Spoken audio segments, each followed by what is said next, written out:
Halo semuanya, kembali lagi nih dengan podcastnya Equitas, Poverty and Equality Lab, Fakultas Ekonomik dan Bisnis.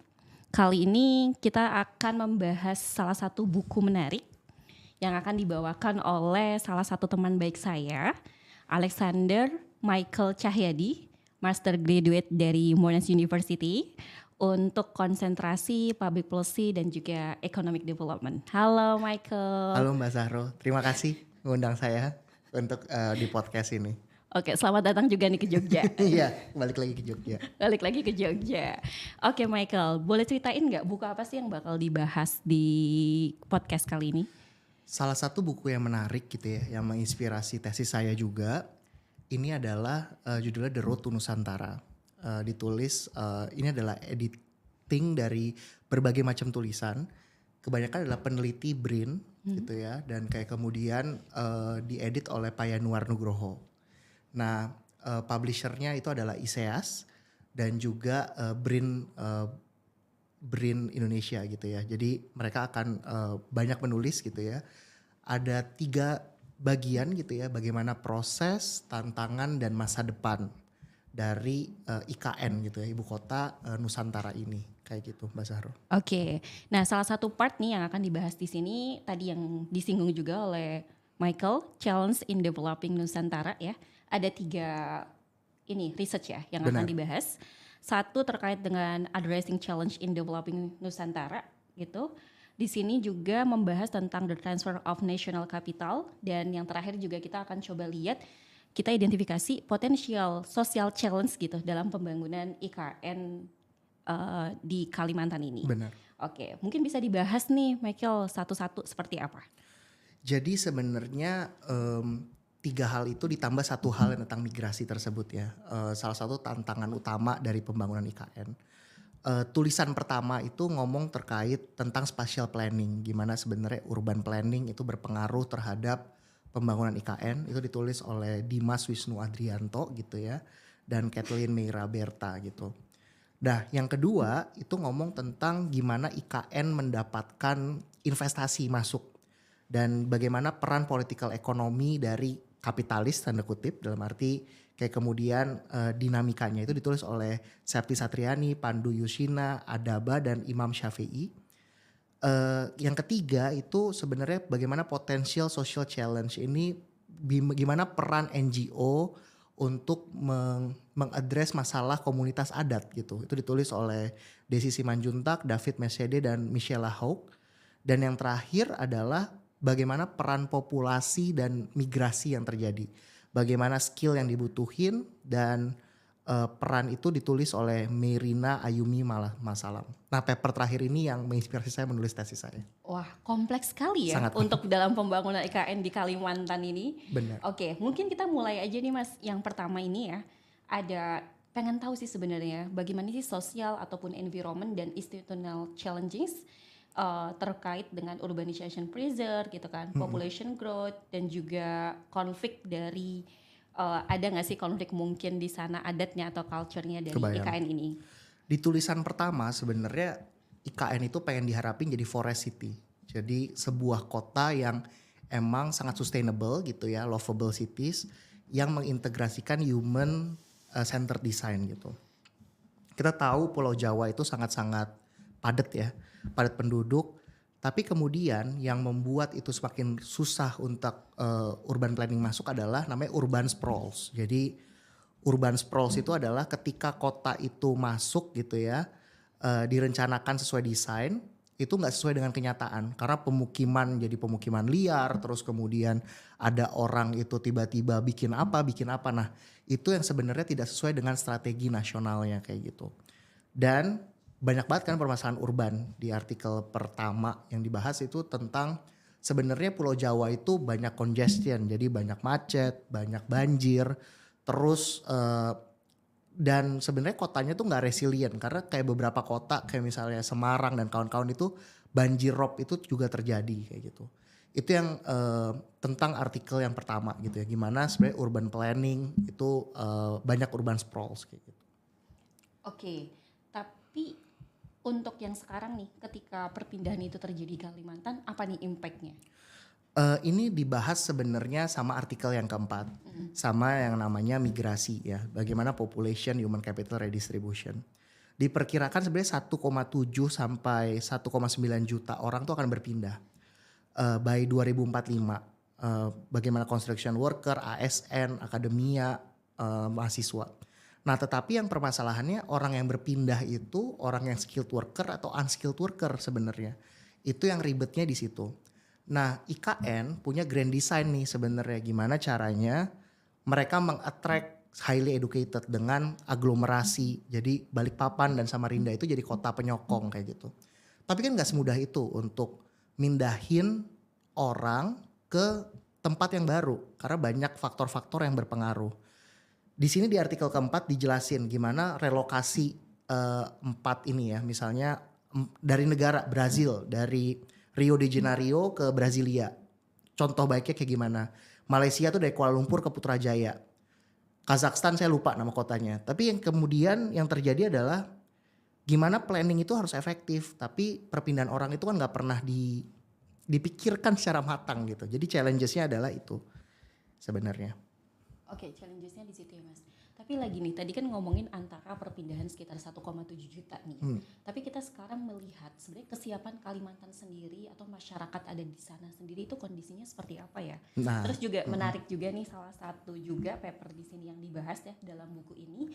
Di sini juga disebutkan terkait dengan identify sosial atau misalnya culture di sana, terus impact-nya ada nggak sih inequality atau disparities dari lokasi tersebut? Nah, ini yang ketiga bagi saya tuh yang menarik gitu ya. Peran dari CSO atau NGO untuk mengadvokasi komunitas adat.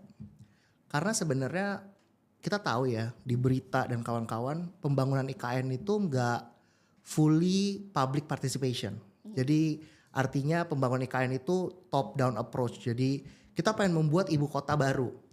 Tapi ternyata di lapangan organisasi seperti AMAN dan JATAM gitu. AMAN itu yang melindungi masyarakat adat. Kalau JATAM itu untuk yang advokasi untuk tambang kayak gitu.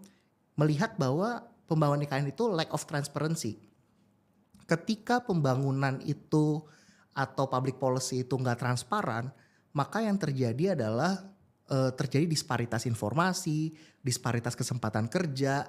Gak semua orang punya kesempatan yang sama untuk bisa berpartisipasi dalam pembangunan kayak gitu. Sehingga kayak kemudian yang dikhawatirkan adalah tensionsnya. Jadi tensions tuh setelah misalnya nanti migran masuk gitu ya, gimana komunitas adat tuh tetap terberdayakan gitu. Tapi developmentnya tidak meninggalkan mereka gitu, pembangunannya. Dan kesiapan ini pun juga jadi masalah di komunitas rural ya. Bukan, jadi kita punya komunitas adat, tapi ada juga komunitas desa gitu.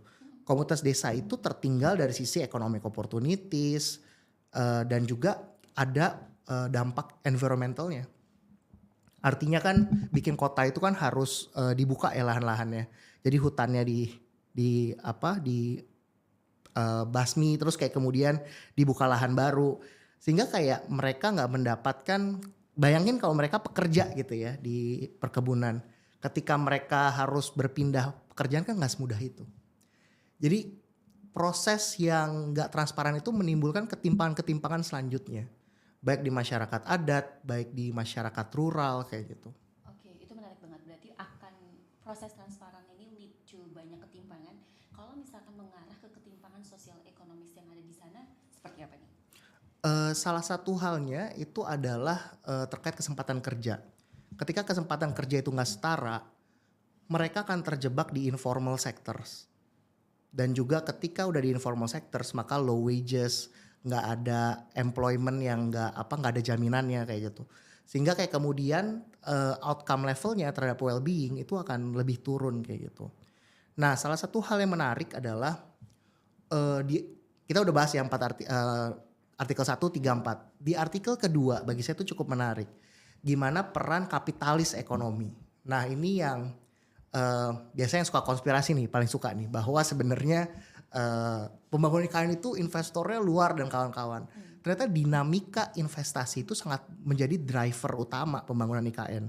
Kayak contohnya prioritasasi terhadap beberapa sektor terhadap investasi. Contoh pendidikan tinggi, kita tahu ya, dulu namanya Stanford Uni bakal buka, ternyata itu pusat studi sustainability-nya. Jadi kayak kemudian kita lebih awas gitu dalam melihat sebenarnya investor interest dalam kerangka regulatory framework-nya itu seperti apa. Karena kayak kemudian ya memang kita membutuhkan investasi, tapi sebenarnya kayak misalnya indigenous groups ya, masyarakat adat Balik gitu ya, suku Balik, di situ dibahas di artikel kedua. Mereka ada displacement, jadi mereka harus dipaksa berpindah dari kawasan pusat tersebut karena kawasan tersebut itu akan dibangun kayak gitu. Jadi model-model eksklusi, kalau pembangunan kan harus inklusi ya. Kalau eksklusi itu artinya mengenyampingkan orang itu, membuat sebenarnya livelihood atau kesejahteraan dari orang itu akan berkurang sebenarnya. Berpengaruh juga ya terhadap livelihood dan juga kesejahteraan di sana ya. Tapi dari artikel tersebut ada nggak sih primary argument dari authors tersebut untuk bisa mengatasi disparities tadi atau tetap bisa membangun kesejahteraan secara merata? Sebenarnya salah satu ide besar dari The Road to Nusantara buku ini adalah gimana melibatin community participation. Artinya pembangunan itu nggak boleh sebenarnya meninggalkan aktor-aktor yang terlibat di belakangnya. Kita kan kebanyakan tahu ya bahwa banyak kepala banyak saran, pasti kayak gitu kan. Tetapi pembangunan yang baik tuh kan holistik, jadi mempertimbangkan semua aspek. Pikiran tentang IKN menjadi smart city, menjadi forest city, lovable cities itu oke secara objektif, idealnya oke. Tapi realitasnya nggak semudah itu. Orang itu punya skill tentang digital, orang itu bisa terlibat dalam tenaga kerja yang di sektor digital high technology kayak gitu. Sehingga kayak kemudian jatuhnya nanti itu jadi mismatch. Artinya skill yang diminta itu nggak sesuai dengan skill yang dia pekerjanya itu punya kayak gitu. Itu sih. Oke, wah menarik lagi. Ada nggak nih Mas pesan secara umum? Itu kan tadi kita membahas kayak ini ya, beberapa part aja secara bukunya ini ya. Kalau misalkan dari Michael sendiri, key point utamanya apa sih dalam pembangunan IKN ini dengan melibatkan local communities ini? Sebenarnya pembangunan yang inklusif gitu ya, itu harus melibatkan juga planning policy yang matang. Artinya tanpa policy planning yang matang, maka pembangunan inklusif itu nggak bisa jalan. Nah permasalahannya, policy planning yang matang itu kadang-kadang sangat short sight, artinya sangat jangka pendek. Karena kayak orang nggak mampu melihat masalah di belakangnya itu seperti apa. Nah, yang saya coba jembatani kan kita ngomong tentang ketimpangan, kita ngomong tentang kemiskinan dalam masyarakat adat misalnya. Itu kita nggak pernah ngomong gimana efek jangka panjangnya terhadap itu. Gitu. Sehingga kayak kemudian artikel yang keempat terutama tentang migrasi itu menginspirasi saya menulis tesis saya gitu. Tentang sebenarnya pengaruh migrasi dan skill mismatch terhadap perpindahan orang di Kalimantan. Karena kan ngomongin migrasi ada orang yang masuk, ada orang yang keluar, ada yang orang berpindah dari kabupaten satu di Kalimantan ke kabupaten lain di Kalimantan atau internal migration. Nah, planning untuk nge-forecast, untuk melihat hubungan kausalitis itu sangat penting gitu di momen tersebut. Jadi key point saya adalah ingin melihat sebenarnya masalah pertama di Kalimantan IKN itu kan gimana membangun kota yang bagus secara bangunan fisik. Tapi permasalahan keduanya adalah mindahin orangnya gimana. Nah, disitulah riset saya gunanya di situ. Mindahin orang. Mindahin Dan orang kesiapan orang yang dituju di sana juga kondisinya. Salah satunya tadi ya, local representationnya di sana seperti apa. Benar.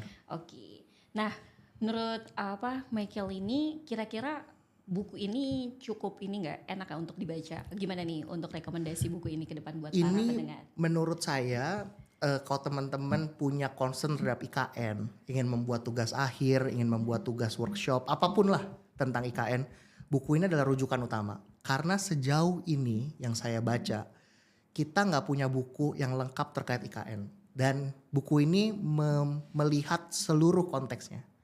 Dari IKN, dari urban planning, dari gimana tata kelola pemerintahan, dari anggarannya, dari investasinya, banyak banget.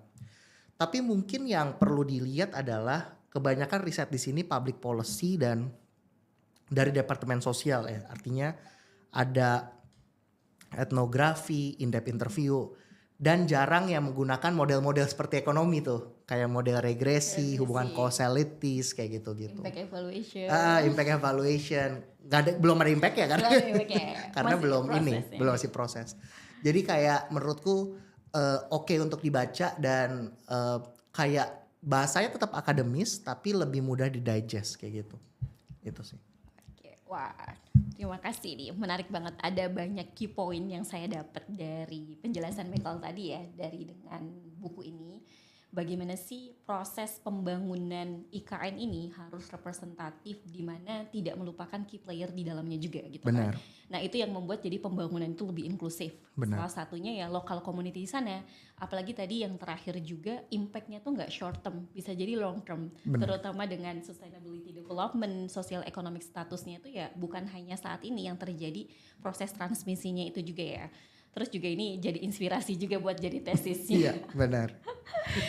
Oke, terima kasih. Nah, mungkin ada close statement nggak dari Michael?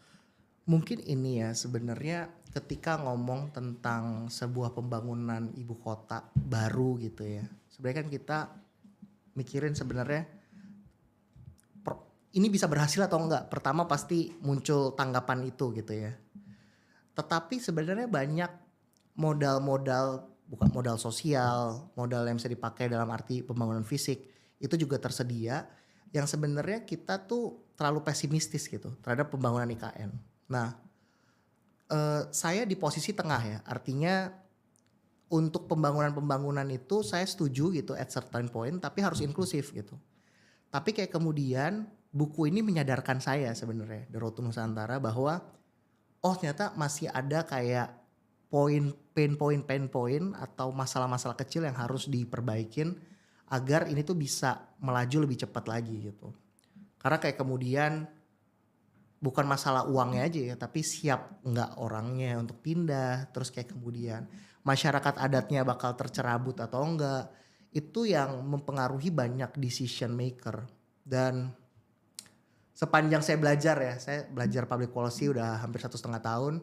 Saya belajar bahwa ketika itu terjadi, kompleksitas itu, tata kelola pemerintahan itu sangat penting. Jadi governance, akuntabilitas, transparansi itu adalah bagian yang penting. Karena kita kan negara demokrasi ya, untuk mensupport itu semua. Jadi